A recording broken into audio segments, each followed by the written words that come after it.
Hey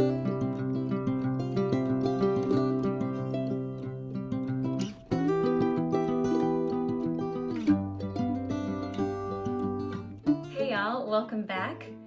Today I wanted to recreate my granddaddy's Hoecake, and it's his version of a Hoecake. The original recipe is made with cornmeal. So it's basically cornbread, and it's cornbread that is cooked on top of a garden hoe. But my granddaddy's version, he doesn't use cornmeal. He basically uses a buttermilk biscuit recipe.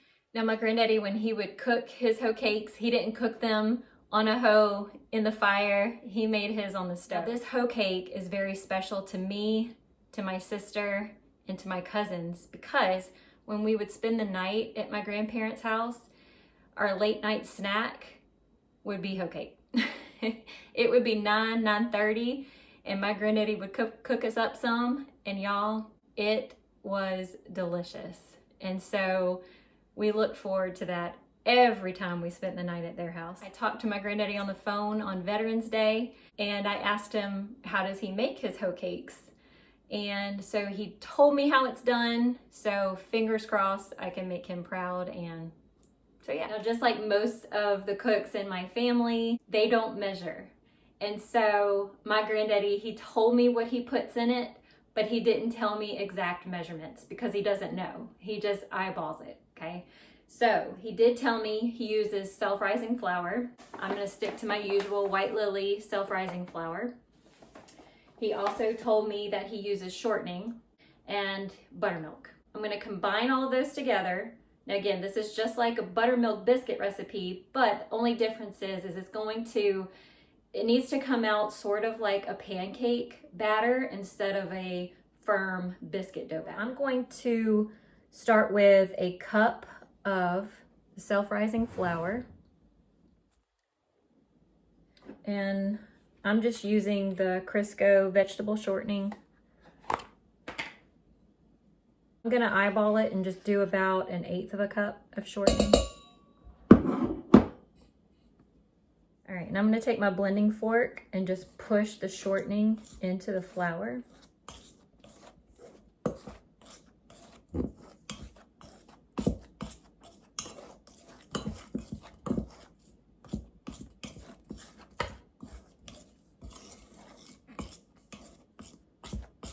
And you just blend it until you don't see any more big chunks.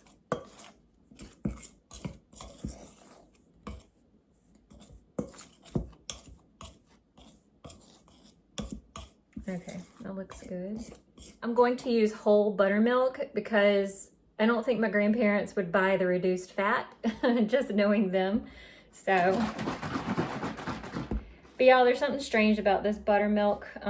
Even though it says whole, it kind of seems more like a lower fat just because of how runny it is. I'm just gonna start slow and start with 1/4 a cup of buttermilk. All right, and give that a mix.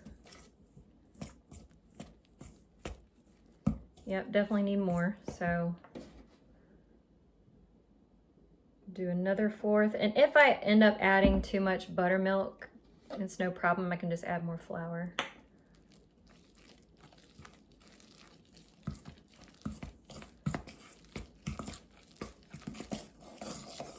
Yep, needs more. I'm trying to remember if we were usually playing, so we weren't paying attention to how my granddaddy cooked the Hoecake. I wish I would have paid attention more, because my grandparents are really good cooks. They're in their 90s now, so they don't cook like they used to. So I wish I would have paid attention more. All right, let's see. This is going on, that was 1/2 plus 1/8. So I didn't fill this one up all the way.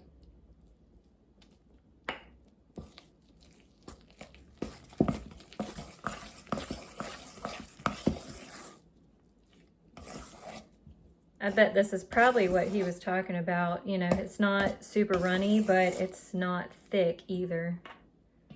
Let me just use all that. So that was a half plus an eighth. Those of you that are mathematicians out there, what does that equal? All right.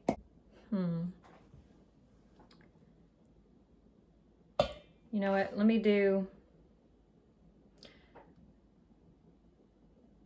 me go for another eighth and just see.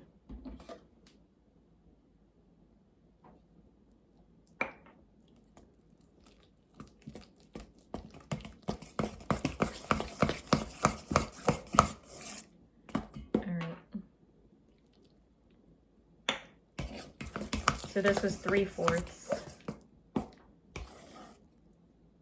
All right, I'm gonna stop there. Let's go with, so a cup of self-rising flour and 3/4 cup of buttermilk. Now you're gonna see I have 2 frying pans here, and that's because when one side gets done, my granddaddy says he takes another frying pan and then flips it over. So we're gonna see if I can manage that. If you're good at flipping things, you can probably just stick to this one. But I'm going to turn this on medium heat, and I cooked some bacon earlier, so I have some fresh bacon grease. So I'm just gonna take a couple spoonfuls and melt it in the pan. So I have about that much. Again, he did not tell me how much he uses, so I'm just gonna do what I think is right. What's that saying? The measure of a good cook is that they don't measure.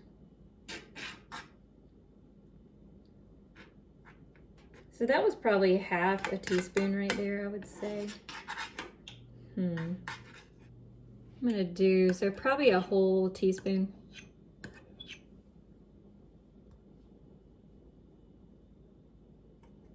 And because I didn't make a lot of batter, I don't need a huge frying pan.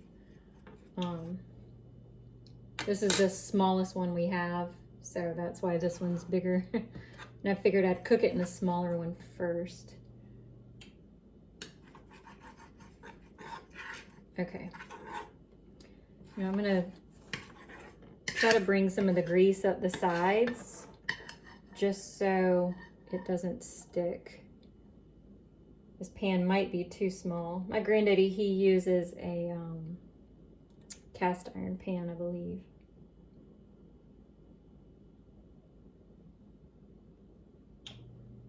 I'm gonna let the bacon grease heat up. Give it a couple minutes to kind of get hot, and then I'm going to pour the batter in the pan. All right, I'm gonna try to do a little test piece of batter just to see if the grease is ready. It's starting to sizzle. There it goes. Can y'all see that?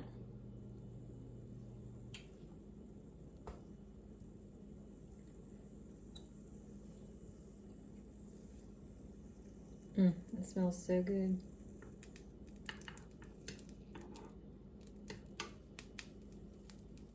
Yum. All right, I'm gonna take that piece out.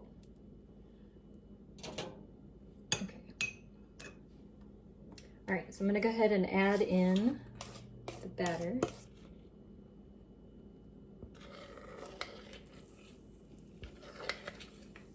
That bacon grease smells so good. I'm gonna have to get a spoon and get my spoon.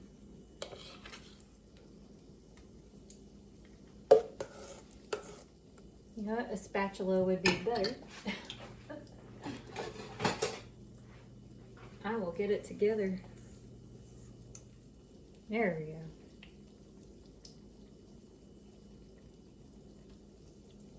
I'm just gonna spray this pan with some non-stick cooking spray, because if I use bacon grease, I can't flip this on top. It'll spill.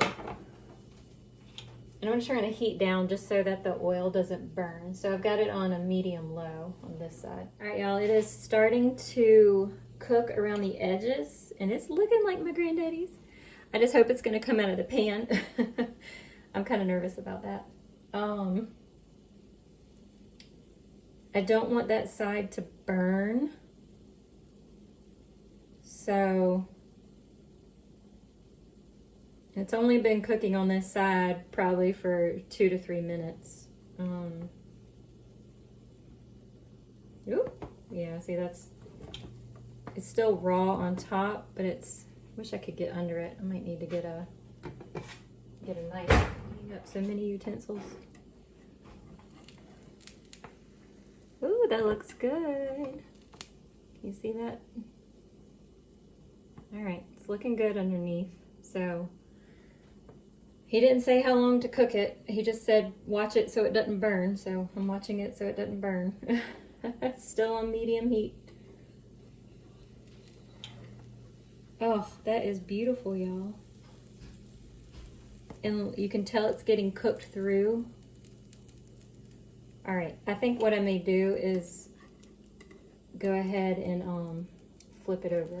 Oh Lord, y'all pray for me. Okay. Once I get it into this pan, I'm going to turn the temperature up. I've got it on medium low right now. Okay. Oh Lord, here we go. Yes! Yes! Turn that off because I don't need that side anymore. Yes! Alright, we're just going to let her cook. Sweet! Now it's just got to taste like his. Yeah, I don't know how long to tell you that cooked. It's just, you just want to check it. Once you start noticing it's starting to look done around the edges, and when you flip it up, it has this, golden brown color, then go ahead and turn it.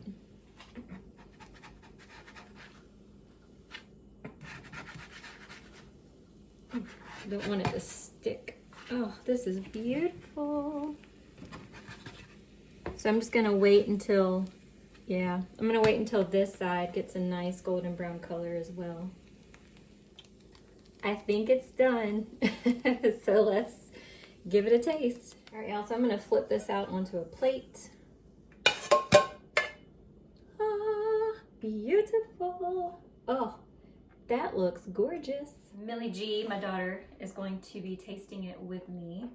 It looks like a smiley face. Oh, it does. There you go. You were holding it like back here. Oh, sorry. Let's first hope that it's done. Now, Granddaddy would cut it into triangles, so. That is hot. His was a little bit bigger, but this was an experiment, so I just wanted to make sure I got it down right. Are his like big triangles, or are they like smaller? They were a little bit smaller. Do you not want to cut that in half? Oh, look at that steam. Yeah, I can cut it in half. You want a little bit smaller? No, I was just saying, because you said they were a little smaller. Oh, okay. Which piece do you want?